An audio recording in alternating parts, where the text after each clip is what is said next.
बिस्मिल्लाहिर्रहमानिर्रहीम। अस्सलाम वालेकुम नाज़रीन, प्रोग्राम क्रॉस फायर के साथ उमर शरीफ लगारी हाज़िर खिदमत है।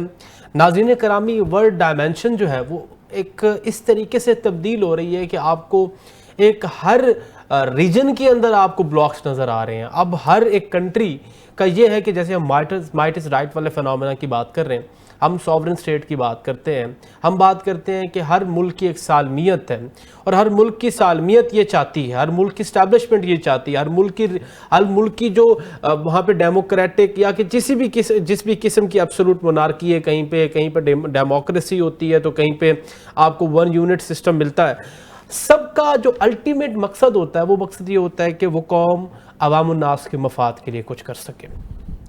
हमने एक चीज़ कही थी कि कई प्रोग्राम्स के अंदर हमने डिस्कस किया कि पोस्ट वॉर सिचुएशन के बाद मैं अगर आपको बताऊं, जो रिसेंटली बुनियान महसूस का मरहला हमारे सामने आया, जिसमें उसके बाद पाकिस्तान ने बैनुल अक़वामी सतह पर जो पजीराई हासिल की, ख़ासतौर पे जंग की सिचुएशन के अंदर, उसके बाद सफारतकारी में, उसके अंदर हमने एक चीज़ वाजे की थी कि जितने भी जो इंडिया हिंदुस्तान की जानिब से जो हमले किए गए, उसमें बहुत सारी ऐसी चीज़ें हैं जिसके ट्रेसेस जो है वो जाके मिलते हैं इज़राइल से। उसकी जो है वो इज़राइल की जो कनेक्शन है उसको मेरे ख़्याल में कुछ कंट्रीज़ बैनुल अक़वामी सतह पर उसको एडमिट नहीं करती होंगी, लेकिन कुछ एडमिट करती भी होंगी। लेकिन जो एडमिट नहीं भी करती थी वो चीज़ आज मेरे ख़्याल में क्लियर हो चुकी है, क्योंकि नेतन्याहू और मोदी ने ये फ़ैसला किया है कि वो एक ब्लॉक बनाने जा रहे हैं। इसके ख़िलाफ़ आज जो है सेनेट के अंदर एक करारदाद भी पास की गई है।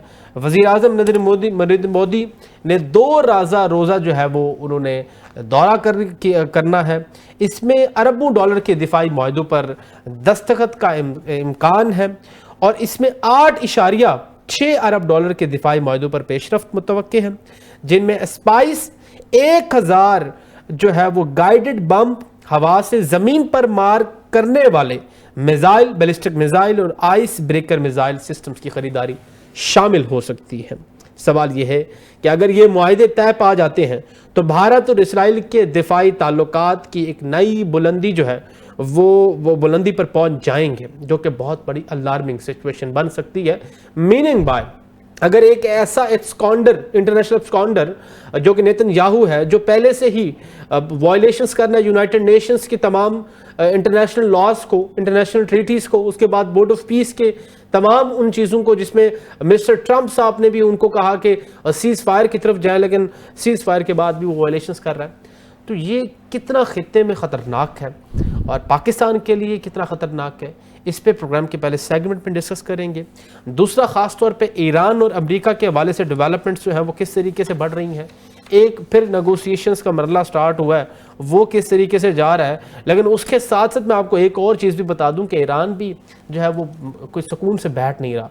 ईरान ने चीन के साथ जो है तकरीबन CM-302 मिसाइलों की ख़रीदारी के लिए मुज़ाकरात जो है वो स्टार्ट कर दिए हैं, और ये चीज़ आ रही है कि ईरान और चीन जो है वो दिफाई जो नेगोशिएशंस है या दिफाई जो टेकन वे है, मैं अगर बात करूं तो वो उसको भी बढ़ा रहे हैं।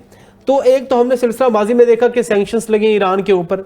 जिस सैंक्शंस की हम बात करते हैं वर्ल्ड लेवल पे, क्या वो सैंक्शंस अब मज़ीद बढ़ेंगी? क्या ईरान के ऊपर हमले करेगा अमेरिका कि नहीं, या कि सिर्फ एक सिंबॉलिकली, सिर्फ डिटरेंस या सिंबॉलिकली प्रेशराइज्ड ईरान को किया जा रहा है? और अगर ईरान पर हमला किया जाता है तो फिर एज ए पड़ोसी ममालिक पाकिस्तान के लिए क्या रिपरकशंस वो छोड़ेगा, और as a Muslim brother Middle East की तमाम कंट्रीज़, और जिसमें ख़ासतौर पे ईरान ये वाज़े तौर पर कह रहा है कि अगर हमारे ऊपर जो अमेरिका ने अगर हमला किया तो हम मिडल ईस्ट की तमाम उस जो बेसिस हैं, एयर बेसिस अमेरिकन, वहाँ पर हम हमला करेंगे।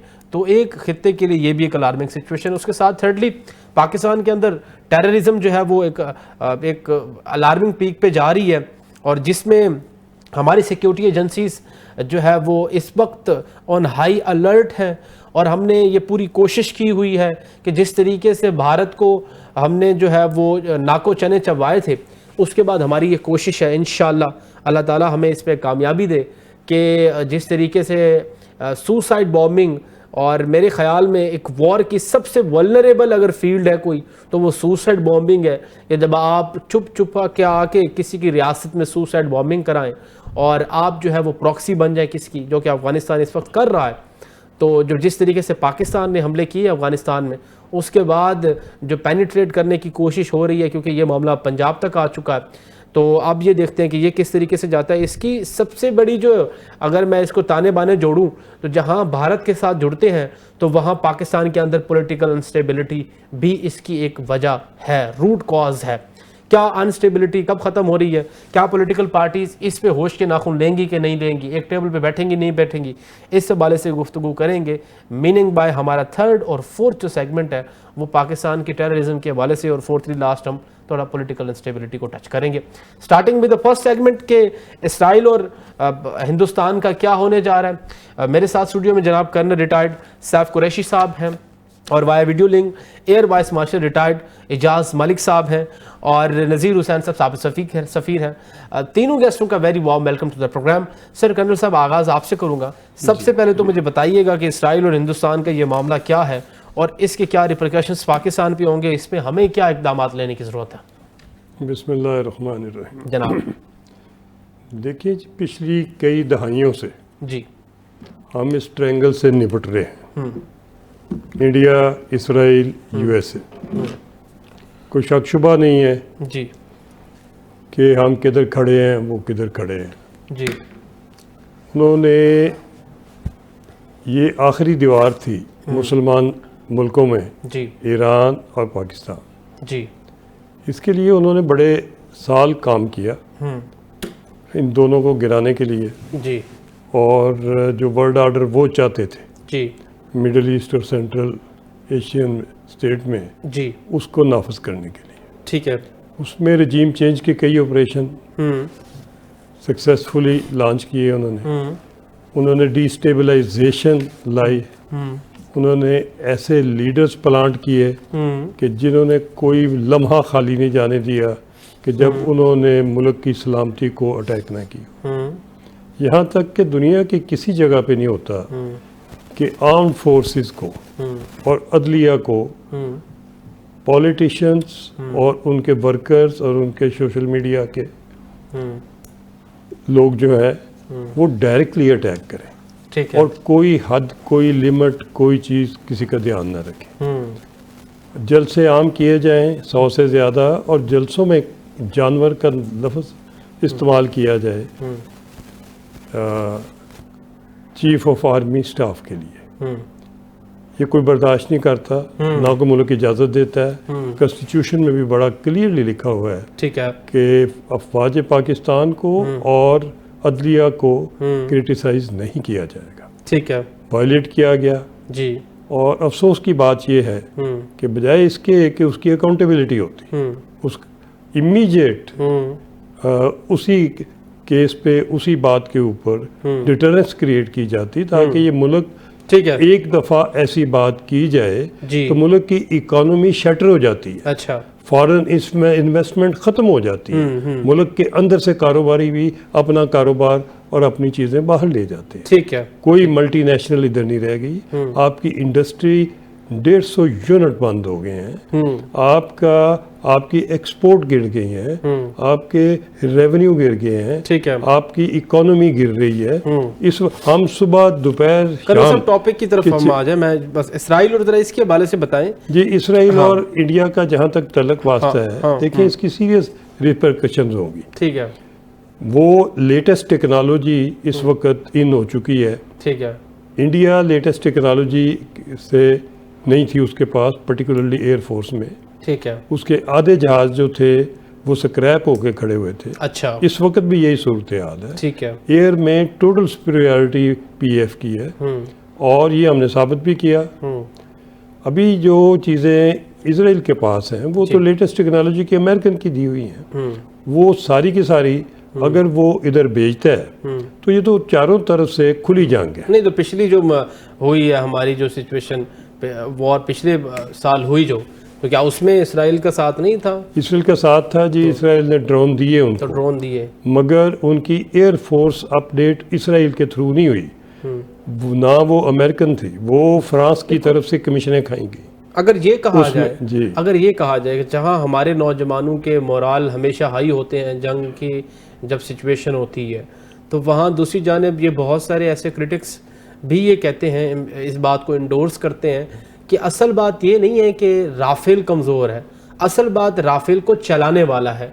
तो मीनिंग वह है, अगर आप एयरफोर्स के तमाम इक्विपमेंट्स और लेटेस्ट टेक्नोलॉजीज़ अडॉप्ट भी कर लें इसराइल से, तो अगर आपके नौजवानों के मोरल है नहीं होंगे तो वो क्या ही फिर मैदान जंग में कारकर्दगी दिखाएंगे। करण साहब, ये एक बड़ी लेट डाउन चीज़ है जी कि man behind the gun matters. Gun matter नहीं करती, इसमें कोई शक शुबा नहीं है।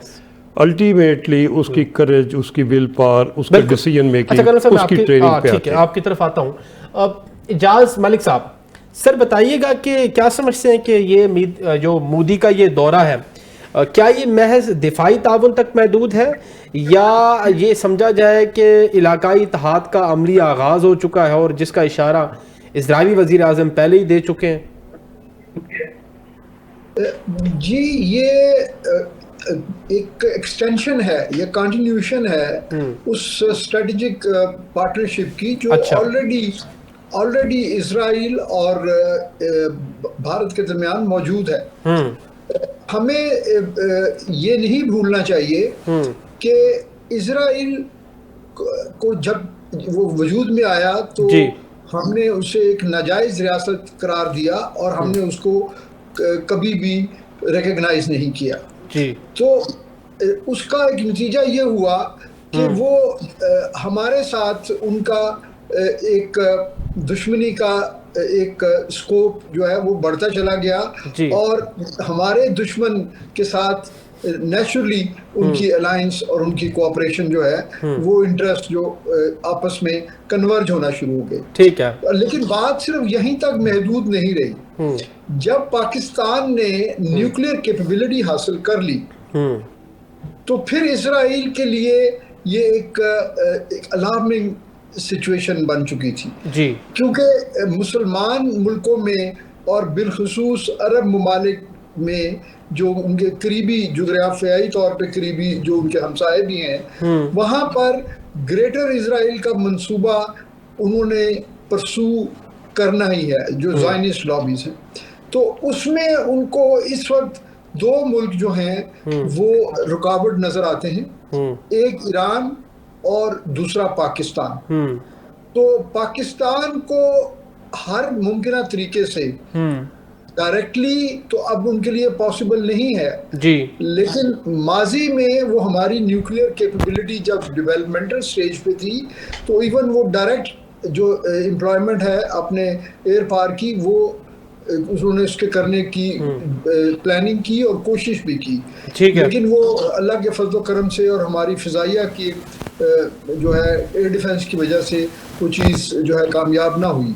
ठीक तो है, अब उनके पास दूसरा जो तरीकाकार है या चैनल है वो यही है कि वो भारत को ट्रेन करें, भारत को इक्विपमेंट दें, उनको इक्विप करें स्टेट ऑफ द आर्ट जो लेटेस्ट एयर पावर की टेक्नोलॉजी है। ठीक है, क्योंकि जो मई 25 में जो कॉन्फ्लिक्ट हमारा हुआ भारत के साथ, वहाँ पर भारत की ये कमजोरियाँ खुल के सामने आई।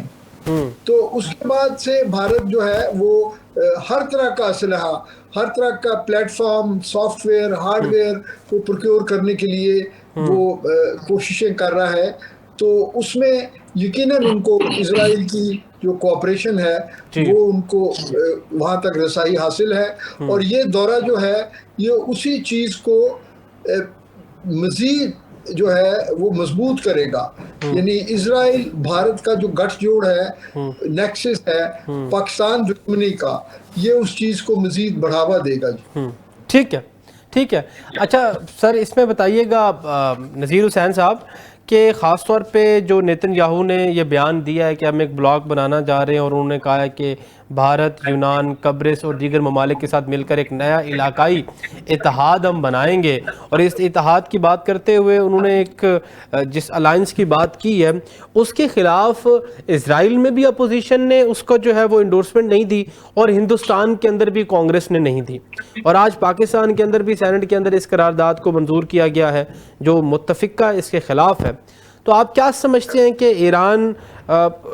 इस्राइल और हिंदुस्तान के इस गठजोड़ के पीछे क्या बड़ी साजिश है और इसमें पाकिस्तान को कितना मुतहर्रिक होने की ज़रूरत है? जी शुक्रिया।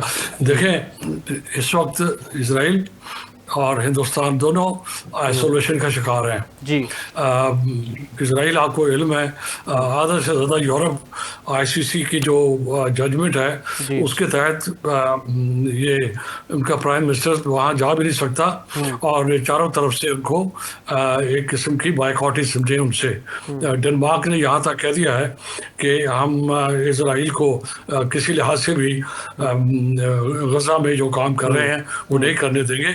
तो दिन पर दिन बढ़ता जा रहा है, तो टोटल आइसोलेशन है एक। दूसरा, अमेरिका के अंदर भी इसराइल के खिलाफ बहुत रेजिस्टेंस है और काफ़ी हद तक उनके जो इलेक्शन आने वाले हैं मिड करियर के, मिड टर्म के, उसमें और भी चीज़ें क्लियर हो जाएंगी। आपने कार्लसन का इंटरव्यू देखा पिछले दिनों, जिस किस्म की उसने इंटरोगेशन की है अमेरिकन एम्बेसडर की। अब जो इंडिया है, अब इंडिया भी खुद आइसोलेशन में है। पिछले कोई 2-3 साल से ब्रिक्स की बातें बहुत हो रही थी और कि इंडिया जो है वो ब्रिक्स का बड़ा वाइटल मेंबर होगा, वो भी डाइड ऑन होती जा रही है। और अमेरिका ने आप उनका रिलेशनशिप खासकर स्ट्रेटेजिक फील्ड में उनको डाउनग्रेड कर दिया है। ये साबित नहीं हो चुका, वो कह चुके हैं। और वो पाकिस्तान के साथ अपने रिलेशनशिप को स्ट्रेटेजिक रिलेशनशिप समझते हैं और वो कहते हैं कि हम पाकिस्तान को ट्रस्ट करते हैं। तो ये मैं इसलिए आर्गूमेंट दे रहा हूँ कि इजराइल और हिंदुस्तान दोनों आइसोलेशन का शिकार है एक। अब जो उन्होंने कहा कि हम हेक्सागॉन, ये लफ्ज सवाल किया है नेतन्याहू ने कि हम हेक्सागॉन अलायंस बनाने जा रहे हैं, जिसमें इंडिया, कुछ अरब और इंडिया और अरब्स और ग्रीस और ये खुद, तो शायद मेरे ख्याल में साइप्रस को साथ मिलाएंगे। ये कोई नेचुरल अलायंस नहीं बनता, ये चूचू का मरबा है। ये इनमें ना कोई कॉमनैलिटी है कल्चर की, ना हिस्ट्री की, ना हिस्टोरिकल एक्सपीरियंसेस की, ना लैंड कंटिग्यूटी है और ना ही कोई कॉमन थ्रेट है। बाय द वे ये ना चलने वाला है। एक और भी अलायंस है जिसको कहते हैं IMEC, India middle east Europe economic corridor.